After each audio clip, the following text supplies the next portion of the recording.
صباح الفل عليكم. فيديو النهارده عن السمك الوار. سمك الوار انواع كتير جدا، وسمك الوار ده سمك عادة بيعيش على اعماق عالية وممكن على اعماق قاسية، بس هو يعني في منه انواع كتير بتعيش على اعماق عالية جدا وبيعيش دايما قرب الصخر. هي سمكة صخرية، تمام. السمكة دي في منها انواع كتير جدا. النهارده صدفة ان عندي في المطعم 3 انواع منها، فقلت اوريها لكم عشان تبقوا عارفين. ده كلهم وقار، تمام، اللي هو بيتقال عليه في الخليج هامور.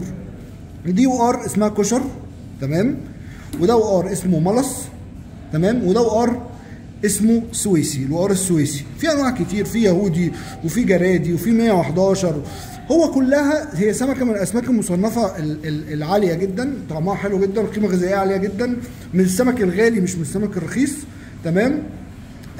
وطبعا في اختلاف في الطعم ما بين كل نوع ونوع، بس يعني انا حابب ان انت تجرب الانواع كلها، لان هي اذواق. لان هو في الاول وفي الاخر في ناس يقول لك انا احب الكشر عن الملص، في يقول لك احب السويسي عن، هي اذواق، بس هم كلهم طعمهم حلو وكلها سمكه نظيفه جدا. بص السمك طبعا عامل ازاي اهو، الفرق عشان برضو تشوف. ادي دي وشها عامل كده، دي شبه سمكه وقار في اسكندريه اسمها الوقار اليهودي بس بتبقى سودا، ودي الملص، ودي السويسي. اغلاهم الوقار ال 111 بس هو مش موجود النهارده، تمام. بقيه الانواع قريبه جدا من بعض، بس الوقار ال 111 يليه القرافس، هم يعتبر اغلى حاجه. صباح الفل عليكم، وان شاء الله بقى يستنوا معلومه جديده عن السمك.